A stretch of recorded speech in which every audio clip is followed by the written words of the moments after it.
Hi, we're here in beautiful downtown Edison, Washington, to see an amazing exhibit by Michel Angela Petersen. She calls this body of work Icon. Let's step inside.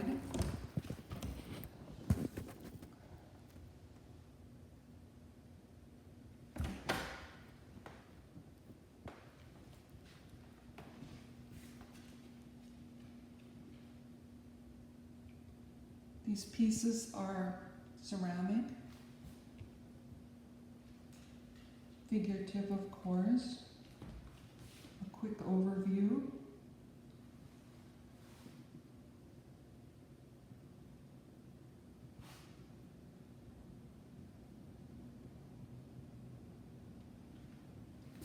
Michel is it's pronounced Michel actually. Michel is a Bellingham artist. She's born in Great Britain. Michel has been working in clay for quite a while. She's known for her commissioned pieces, which are large ceramic murals. This body of work is a first-time exhibit for her of this type of work. It's very intuitively done.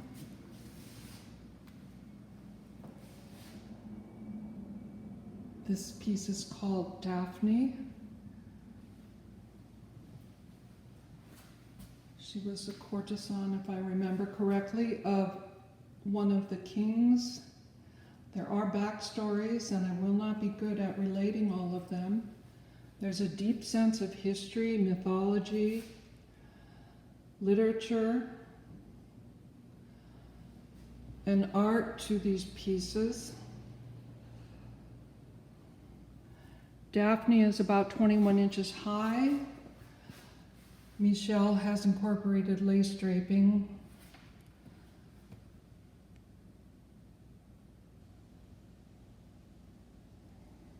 Which she often does in these pieces. The dress is based on the mantois, which was started actually in Italy, but named after a French city. The type of dress women wore, I believe it was the mid-17th century. Mid-17th century. You'll see several of the pieces are based on that style of dress. Let's go back and look individually at these pieces. This is the seer, stoneware.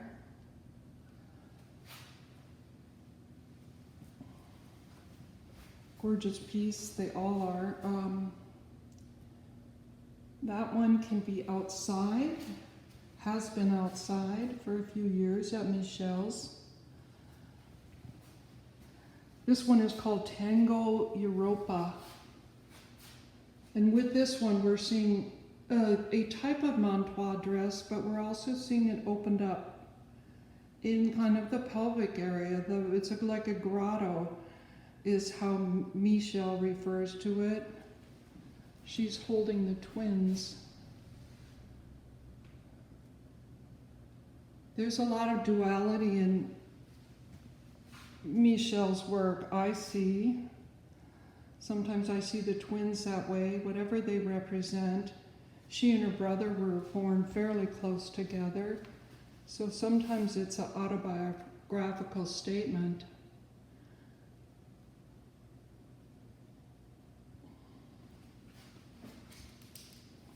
These are built as two pieces. And often the backs are just as lovely as the front. She's incorporating decals. And Michel will step in and talk to us about Tang Maiden. And then we'll move on to the incredible Maria Teresa. So Tang Maiden is a nod to the only female emperor of China. Her name was Wu Zhao. and she ruled from 690 to 705. And based on her rule, there were followed the 300 years, golden years of Chinese history. What she did, she introduced Buddhism into the court and started getting rid of the Confucian sect, who were the bureaucracy, and she freed women up, and women for 300 years were allowed to wear men's clothes, go riding on horses, they were allowed to be in politics, they had rights as women. And then the Song dynasty followed the Tang dynasty, and during the Song dynasty, foot binding became the norm. Of course. And so for 912 years, women's feet were broken at the arch. And so once your feet are broken, you really can't get around. So this figure in the foreground is a Shanghai merchant's wife with the bound feet, not looking very happy after 900 years of servitude. I was wondering who that figure was. So she's, and then you've got the cranes, which are very popular in China, and the silk dress, and this has, what's it called, the techniques graffiti? So what I have is stoneware clay. Then I painted and used underglazes on it. This is all painted by hand. Then I use underglazes, and I painted her hair black with underglaze, and the rouge is underglaze. And then I put a clear on it, and then I put over decals on it. This is an over decal, and this is an over decal. So it's like three layers of ceramics. And the scratching in is called? I forgot the word. The scratching in is me having lost the figure, bringing it back out. Oh, cool. I don't think it's called anything, but you could call it sgraffito. Oh, it's so beautiful. But for me, it's just making it work. Okay, I'm going to stop. And then we'll move on to the incredible Maria Theresa. What presence. She has a glaze on the hands and the skin of the face, and the rest is unglazed, and it's beautifully painted. These are underglazed with Chinese underglaze, decals, and overglaze.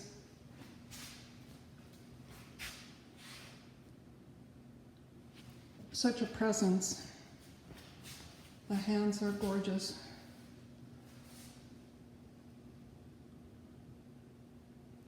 Let's go a step back to Artemis and Athena, daughters of Titans. This is a high fire ceramic stoneware and underglaze. It also has decals and overglaze. Her skirt has not opened up into the grotto, but you see the kind of childlike, or maybe they're angel-like figures that are possibly holding this curtain open.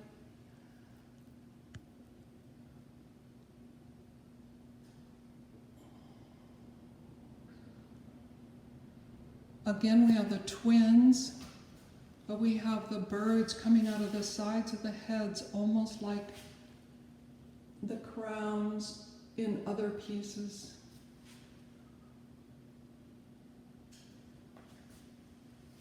This twin has a baby, a doll or a girl. We'll have to hear more about these figures, the Artemis and Athenas, when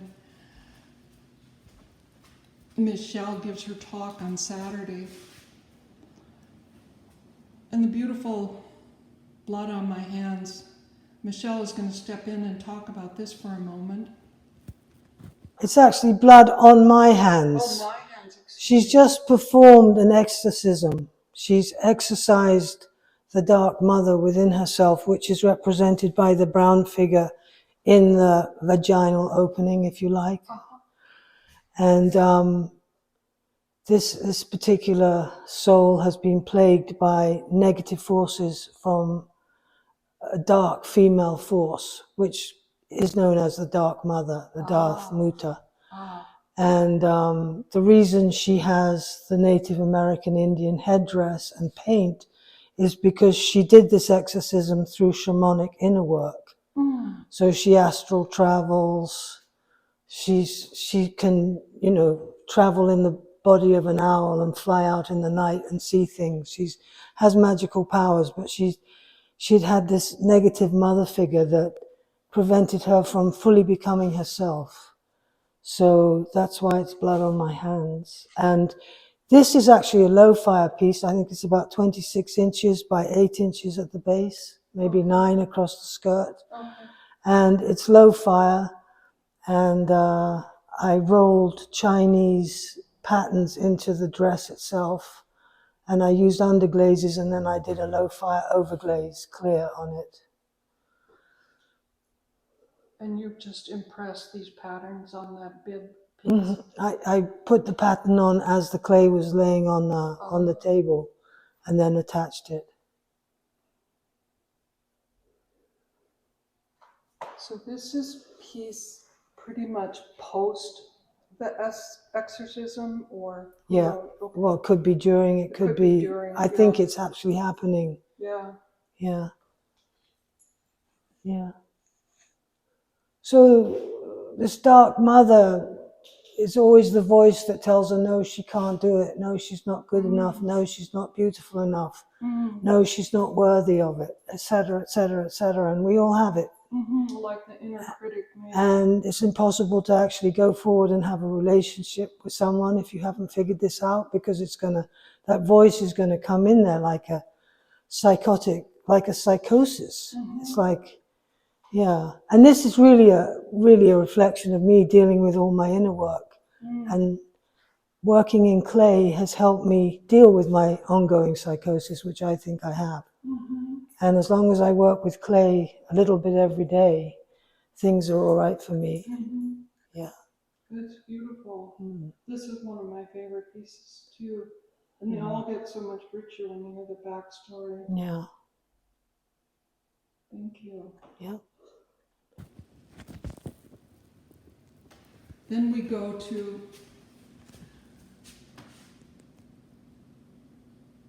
Montois de Cour. So these are the dogs,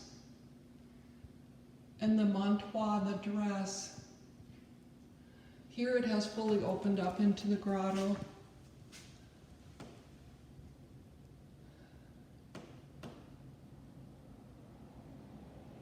This part is when we get more Jungian in understanding the work, looking into the interior self, getting to know the past, the dark parts of ourselves or our history that maybe we would just as soon not know about, an enlightening of ourselves. Again, the beautiful horns and the dogs. And she's got a lovely, almost like a rose collar that her head is coming out of. We're gonna save the next one to last. Let's go to the owl's keeper. The owl keeper, it was a beautiful traditional clay sculpture, and it is in one piece, and it is high fire ceramic with underglaze, decals, and overglaze, but there's also lace draping. So when Michel says it's just the basic ceramic, this is an understatement.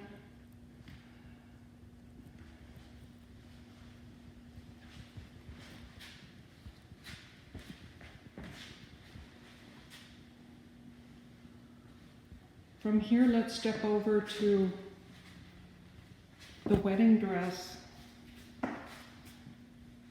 Michel calls this her most experimental piece that's in the exhibit.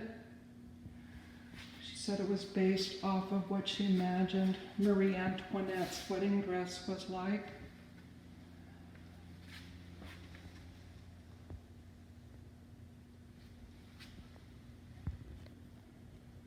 This is mid-range fire ceramic with lace.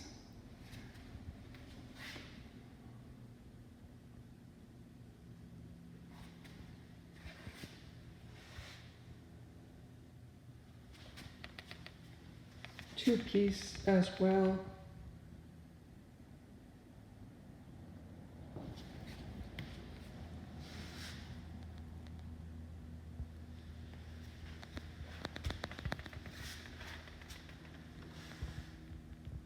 The beautiful gesture, posture.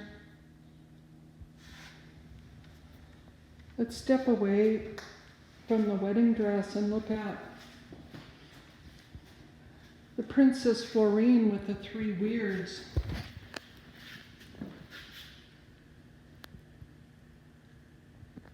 I do not know the backstory to Princess Florine. We'll have to wait till Saturday to hear it. She's got her raven on her forearm.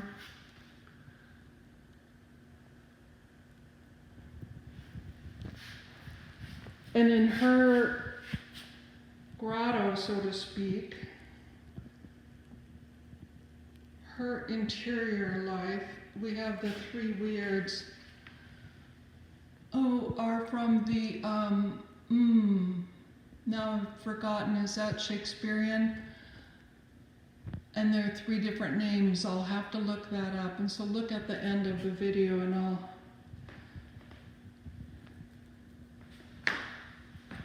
and we've got the masks as well here. These are so rich with so much story. We're going to start out looking at the back of Los Lesbos.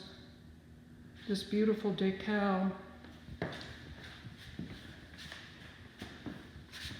This is a gorgeous piece.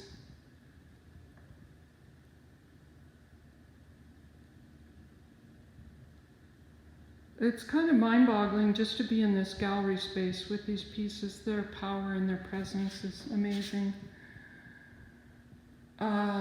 Let's see, beautiful lace draping, decals, high fire ceramic, overglaze and underglazed decals. Again, we've got the two heads, the two vaginas, the duality. From here, let's walk over to Lady in Waiting.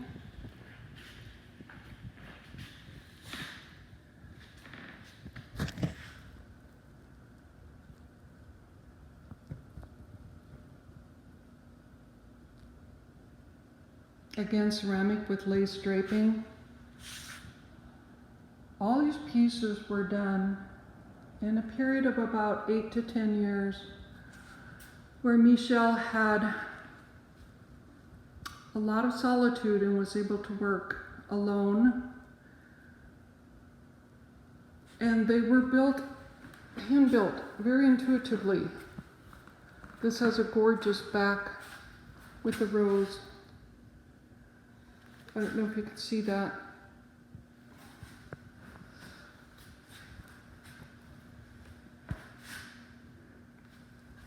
The hair,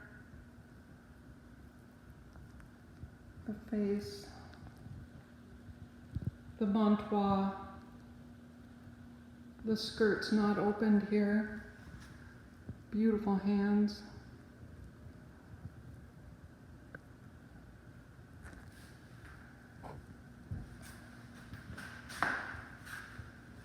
Hermanatus, we will be talked about by Michel, so we're going to move on from her.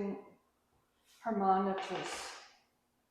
Michel, would you like to talk about this piece? Yeah, Hermanatus is a nod to a group of sculptural figures made in the late 1400s by Nicole de Arca, and it's called The Lamentation of Christ.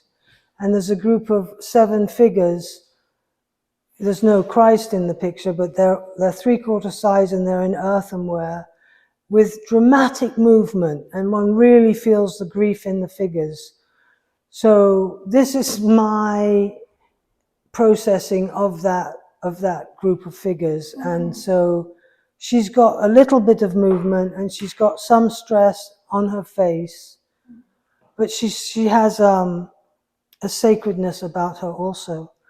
And so I can relate to the Lamentation of Christ. I can imagine losing, a family member and going through all of that. So I made her out of stoneware clay. She's one piece. She's 24 inches tall, 8 at the base, not too heavy. And I used porcelain slip over the entirety of it.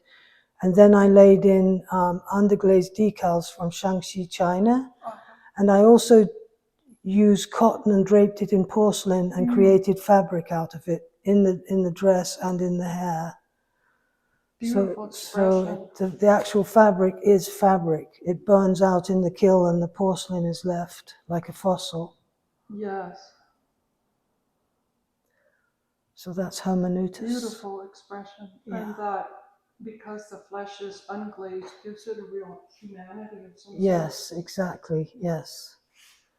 Yes. Took me a while to understand that no glaze is good. Yeah, selectively so. Yeah. Thank you. And we're going over to these maidens, but first we're going to visit Miss Hoity Toity.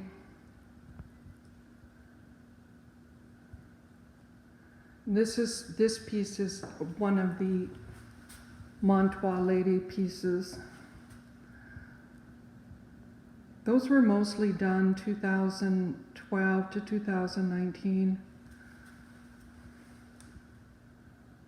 I love her lipstick that is smeared. High fire ceramic with, again, underglazed decals and overglaze. I also love this, appears to be a jester-like face at her belly. And a beautiful little drip of glaze. These are very recent now, these 2, 3. They're part of a maiden series. And we still have the 2-prong hat. A ceramic and decals, overglazing, underglazing. And in one corner we have one called Maiden 4.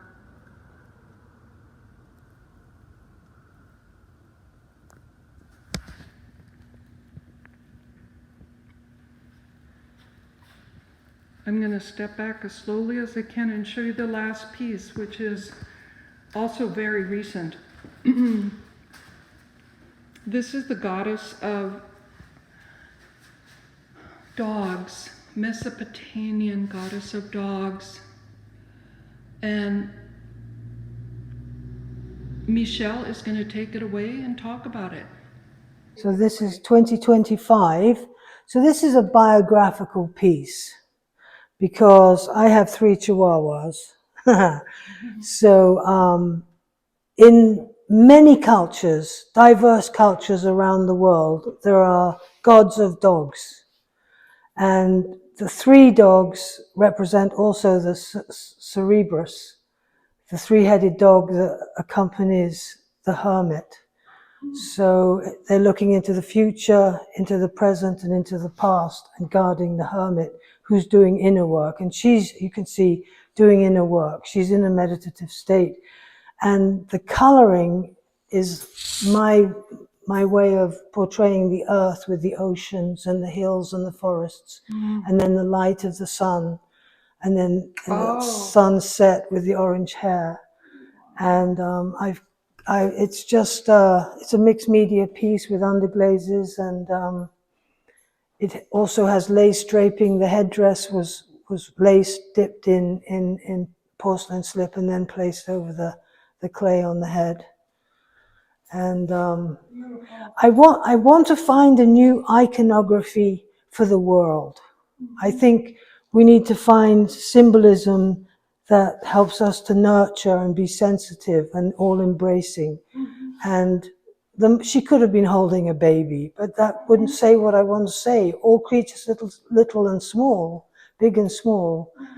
And it definitely has religious overtones. It is a Madonna, but it's a 2025, it's this century. It's a Madonna in the modern time. But it has that pathos for me. And possibly set in the North Cascades or the... Oh, definitely that's the North Cascades. Yeah. Absolutely, yeah. And the top is more California. So gorgeous. Yeah. And You can really see the... it's 22 inches high and probably 10 at the widest place. Inches. Yeah, it's not a big piece. Wonderful. Yeah. Thank you. It's a pleasure. And so thank you, Michelle. And we are going to be fortunate to have her here giving a talk this Saturday, the 21st. Happy solstice. What better way to celebrate solstice than with all these ladies? She and her daughter Sophia Kidd will interview her. We look forward to seeing you. And this exhibit will be pushed to the side, so please come at least an hour before the talk, which is at 4 p.m., so that you can see this beautiful installation of work. Thank you.